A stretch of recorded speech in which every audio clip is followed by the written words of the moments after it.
Bonsoir Insta, bonsoir à tous.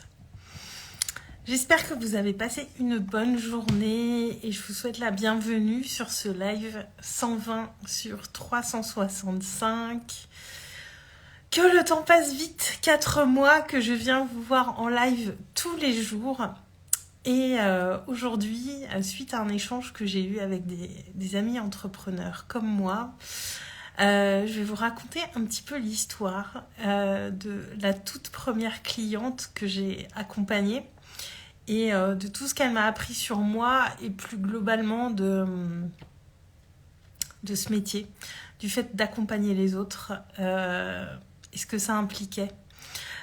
Donc c'était il y a quelques années maintenant, j'ai été installée en cabinet en présentiel, j'officiais en tant que sophrologue. Et je m'étais installée depuis très très peu de temps, je crois depuis 2 ou 3 semaines. Et elle m'a appelée pour prendre rendez-vous. Et je me rappelle d'une femme assez joviale au téléphone, assez joyeuse. Et j'étais très confiante sur ce premier rendez-vous, puisque dans ma tête, il y avait un truc qui me disait que...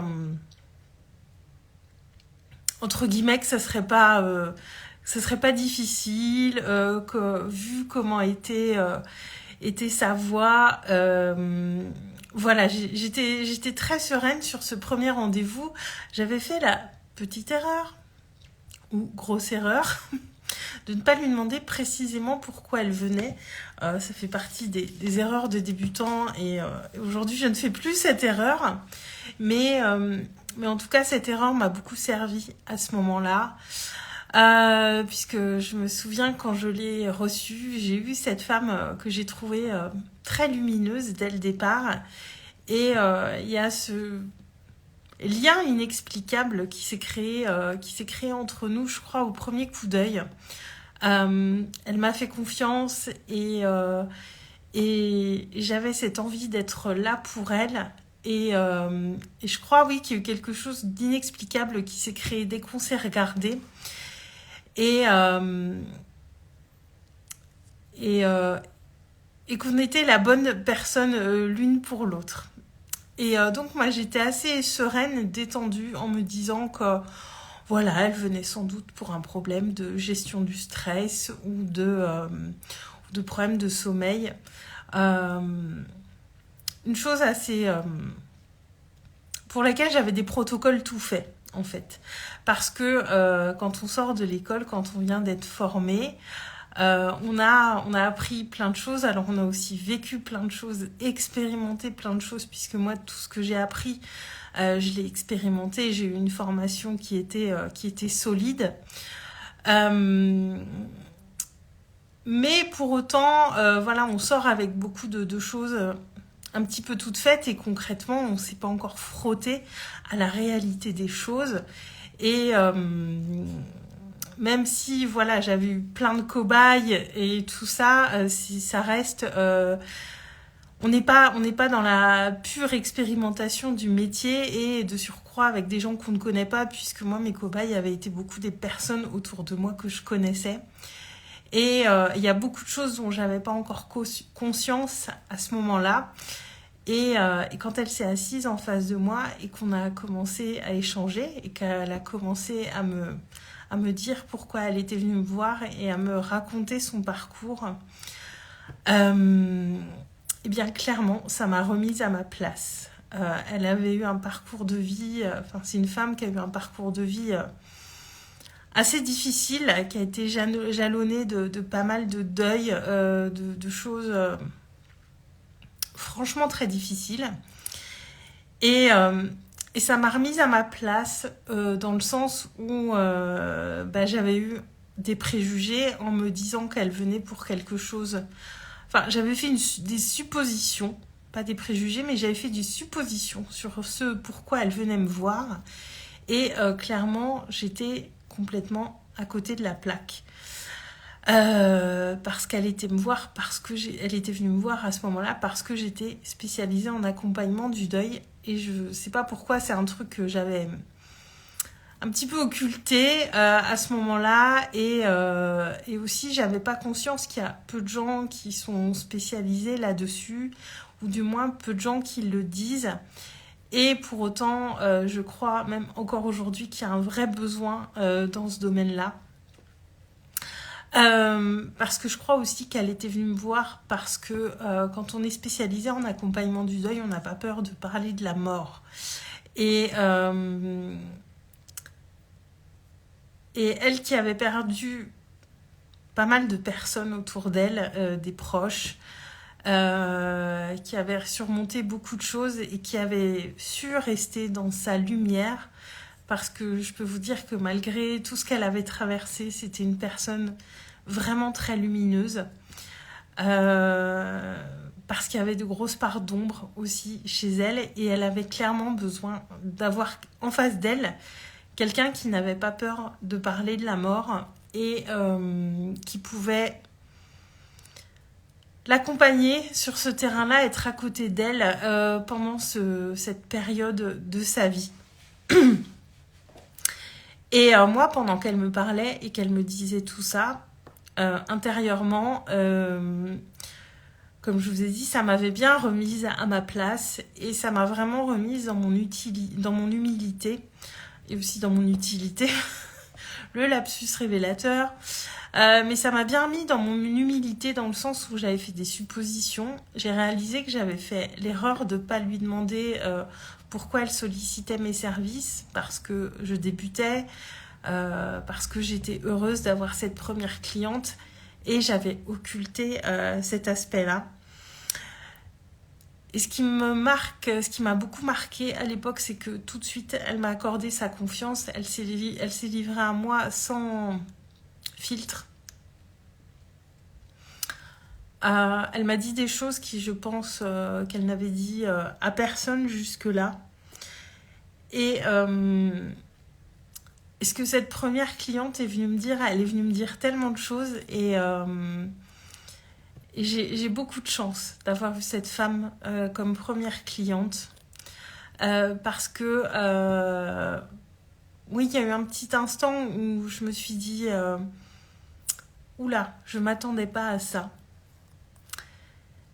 Mais il y a aussi cet instant qui a suivi où où je me suis mise tout de suite dans ma posture. Et ce que j'ai compris avec elle, c'est qu'au-delà de tout ce que j'avais pu apprendre en formation, au-delà de tout ce que je pensais savoir, au-delà de tous ces protocoles que j'avais bien appris et de toutes ces choses-là que j'avais bien appris, elle est venue me rappeler pourquoi j'avais fait ça en premier lieu. Et moi, si j'ai choisi d'accompagner les autres, les personnes qui en ont besoin, c'est d'abord parce que je suis passionnée par l'être humain et je pense honnêtement qu'aider les autres, c'est faire le plus beau métier du monde. Et à ce moment-là, je démarrais et je sortais de formation et j'avais en tête tout ce que j'avais appris. Et elle est venue me dire, ou en tout cas l'univers à travers elle est venu me dire « Aurélie, tu as choisi ce métier pour ça, pour l'humain qui est devant toi, pour l'humain avec qui tu es en train de créer un lien très puissant, et pour cet humain que tu as besoin de remettre au centre de tout. » Et en même temps qu'elle lâchait ses barrières, eh bien moi aussi, j'abaissais les miennes pour simplement qu'on établisse ensemble cette connexion de cœur à cœur. Parce qu'au final, on peut avoir des tas d'outils. On peut apprendre tout un tas de choses, tout un tas de techniques, tout un tas de connaissances. Ce qu'il y a de plus important dans nos métiers, c'est que l'humain soit au centre et qu'on crée cette connexion de cœur à cœur quand on a nos clients en face de nous et qui viennent nous déposer tout ce qu'ils ont à nous déposer. Et clairement, je n'oublierai jamais cette femme et je n'oublierai jamais ce moment parce qu'il a été certes un petit peu inconfortable l'espace d'un moment. Coucou Nicolas. Je parle de ma toute première cliente. Et ce moment a été un petit peu inconfortable parce que je voulais vraiment être à la hauteur pour elle. Parce qu'elle m'avait accordé sa confiance, je l'avais senti, je l'avais perçu, je le sentais dans mon corps aussi. Il y a vraiment ce lien qui s'était créé entre nous. Et ça m'a amené à être dans la posture juste pour elle et pour moi. Et pour que je puisse l'aider au mieux. On a fait un petit bout de chemin ensemble. Elle est venue me voir pendant 6 ou 8 semaines, je crois. Et je sais que je l'ai aidée. Je sais que je lui ai apporté des choses. Mais elle aussi, elle m'a beaucoup appris. Cette première cliente, c'est vraiment très puissant tout ce qu'elle m'a appris. Et ça reste gravé. Et je pense que c'est...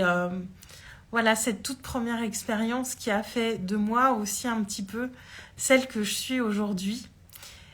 Et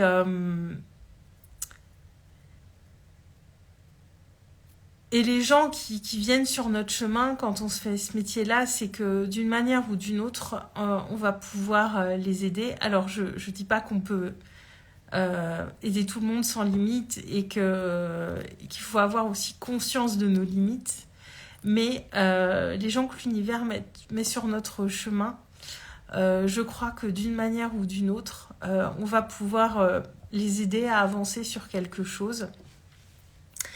Et qu'il n'y a pas de hasard encore dans ce domaine-là.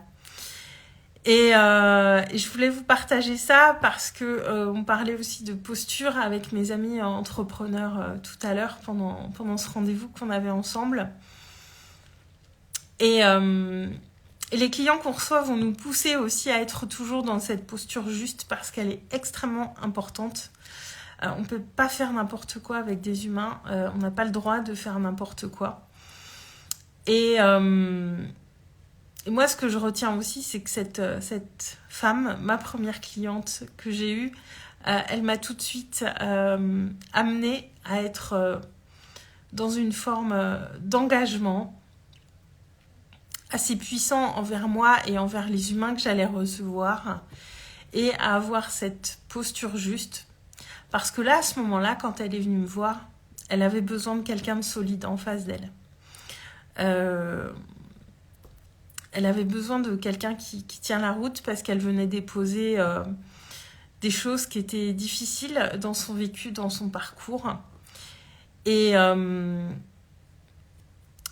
partir du moment où elle était entrée, où elle s'était assise et on avait commencé à échanger, il fallait que je sois là, que je sois solide et que je sois dans cette posture juste. Et j'en parle avec beaucoup d'émotion et beaucoup de gratitude surtout. Je suis très reconnaissante d'avoir eu cette femme pour démarrer. Besoin d'un guide pour reprendre sa route. Je dirais pas d'un guide, mais de quelqu'un à côté d'elle en tout cas et quelqu'un qui puisse la comprendre et surtout l'écouter dans ce qu'elle disait parce que dans le deuil, c'est pas forcément évident dans le sens où on est dans des sociétés où on parle pas trop de la mort, on a peur de la mort, on la cache un petit peu. On fait plus le deuil dans nos sociétés. On n'aime pas parler des morts. C'est un sujet qui est très très très tabou. Et pour les gens qui vivent un deuil, ça peut ajouter une difficulté supplémentaire à traverser le deuil. Et moi, ce que j'ai observé parmi les personnes qui sont venues me voir essentiellement pour ça, c'était surtout ça qui leur manquait, de ne pas pouvoir en parler librement. Parce qu'en parler, ça fait partie intégrante du processus de deuil. Et on ne prête plus forcément attention à ça. D'autant plus qu'on est dans une société où tout va très très vite. Tout va très vite. Voilà, et le deuil, c'est un processus qui peut prendre du temps. Il n'y a pas de durée standard, mais voilà, en fonction de notre vécu, de la proximité avec la personne, des circonstances du deuil, c'est un processus qui peut prendre du temps. Et c'est pas un processus qui est linéaire. Il y a des moments où on va aller mieux et il y a des moments où on va moins bien. C'est pas quelque chose qui se fait comme ça, le deuil. Il y a des vagues. C'est pas quelque chose d'évident. Oui, Nicolas, c'est compliqué de parler de la mort. Et moi, j'ai reçu des personnes qui venaient me voir, je pense aussi, juste pour pouvoir en parler librement. Parce que la mort, ça fait peur. On a l'impression que si on parle de la mort, on va un petit peu la provoquer, l'attirer, alors que la mort fait partie de la vie. C'est le cycle de la vie. On vit, on meurt. S'il y a une chose, on est tous égaux face à ça. Et donc, on est dans une société où tout va vite et le processus de deuil, c'est pas linéaire et ça peut prendre du temps. Et souvent, l'entourage a du mal à accueillir le fait qu'un deuil peut prendre du temps, que parfois on a l'impression que la personne va mieux, puis il y a comme des rechutes dans la tristesse ou dans la colère ou dans les différentes phases. Et avoir quelqu'un en face de soi qui est capable d'accueillir ces mots, qui est capable de les entendre et qui est capable de rebondir dessus, c'est hyper important parce que ça vient libérer aussi ce qu'on a à dire là-dessus, parce qu'il y a beaucoup besoin de parler aussi dans certaines périodes et c'est pas forcément bien accueilli par l'entourage parce que c'est difficile. Enfin, il y a personne à blâmer concrètement, mais c'est difficile parce que nos sociétés ça fait de moins en moins partie de la culture dans nos sociétés d'avoir des rituels autour de la mort. Ce n'est pas parce qu'elle fait peur qu'on n'en parle pas, c'est pour une autre raison. Pour quelle raison, selon toi, Nicolas? Dis-moi. Moi, je pense parce qu'elle fait... Oui, puis parce que ça vient réveiller... parce que ça vient réveiller des sentiments de tristesse, parce que les gens ont parfois du mal à gérer leurs émotions, parce que ça vient leur rappeler parfois des personnes ou des événements qu'ils ont vécus, et on ne veut pas trop montrer nos émotions. Il y a beaucoup de raisons, et c'est propre à chacun, mais oui, il y a cet aspect émotionnel aussi qu'on ne veut pas accueillir, alors que... voilà, parler de personnes qu'on a aimées et qu'on a perdues et pleurer, c'est pas grave. C'est important de parler des personnes qui sont plus autour de nous. C'est comme ça aussi qu'on sent encore le lien qu'on a avec elles. Et voilà, et je sais qu'il y a beaucoup de gens pour qui c'est pas évident. Quand j'ai dit ce discours-là, quand je dis que la mort fait partie de la vie, souvent on oppose la mort et la vie. La mort, c'est l'inverse de la naissance, c'est pas l'inverse de la vie. Ça fait partie intégrante de la vie et c'est juste qu'on l'occulte beaucoup, on le cache beaucoup. Il y a encore pas si longtemps dans nos sociétés, on portait le deuil. Il y avait beaucoup de rituels autour du deuil et je pense que ça permettait vraiment de laisser les émotions s'exprimer, de laisser aussi les souvenirs s'exprimer, de partager tout le vécu qu'on avait avec la personne. Et pour moi, ça contribue vraiment de manière positive à faire le deuil et pas à entretenir quelque chose de négatif. Parce que ce monde est devenu tellement égoïste que parler de la mort d'un proche à quelqu'un, malheureusement, ils s'en fichent un peu. Pour moi, les gens s'en fichent pas. Pour moi, les gens ne savent pas comment réagir. Au contraire, ils s'en fichent pas du tout. Mais pour moi, c'est vraiment plus de la peur parce que ça vient réveiller des émotions. Et puis la peur de mourir, je pense qu'on l'a tous d'une manière ou d'une autre, plus ou moins prégnante. Mais en tant qu'être humain, on ne sait pas quand est-ce que ça va nous tomber dessus. Donc, il y a beaucoup de gens à qui ça fait peur. Et moins on en parle, et plus ça fait peur. C'est un cercle vertueux, mais...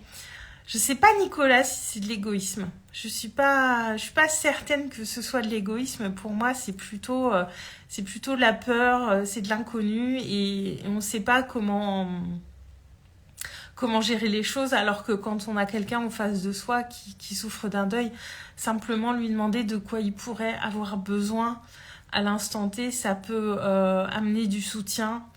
On peut pas forcément on peut pas apaiser la douleur de quelqu'un qui vient de perdre un être cher, mais on peut un petit peu alléger tout ce qu'il y a autour, parce que quand on est en deuil, on peut manquer d'énergie pour beaucoup de choses, avoir mal dans son corps, et parfois on a juste besoin d'aide pour des choses toutes bêtes, ou juste besoin de quelqu'un qui est là, même si c'est dans le silence.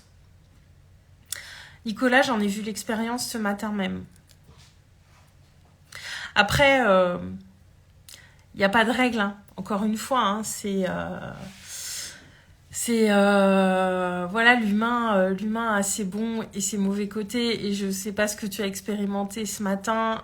Moi, en tout cas, c'est ce que j'ai observé, c'est que les gens que j'ai eus dans ce contexte-là avaient surtout besoin de pouvoir en parler librement, parce qu'ils sentaient, surtout au bout d'un moment. Au début, on a potentiellement beaucoup de gens pour nous épauler, et puis le temps passant, il y a un peu moins de personnes, mais c'est pas parce que le temps passe qu'on n'a plus besoin d'en parler. Donc voilà, bon, j'ai dévié un petit peu à parler du deuil, mais c'est un sujet qui est important. Et puis si je me suis formée à ça, c'est aussi parce que c'est un sujet qui m'a beaucoup touchée, et que je trouve que c'est important de l'accompagner. Et c'est vrai qu'avoir ces clés, en tout cas, ça a été quelque chose de très précieux pour moi, pour pouvoir accompagner mes clients au mieux. Aussi dans ce contexte-là. Et puis des deuils, il y en a plein, hein. Il n'y a pas que les gens qui décèdent autour de nous. Les deuils, c'est aussi les changements de vie, c'est les changements de travail, c'est les ruptures amoureuses, c'est les déménagements.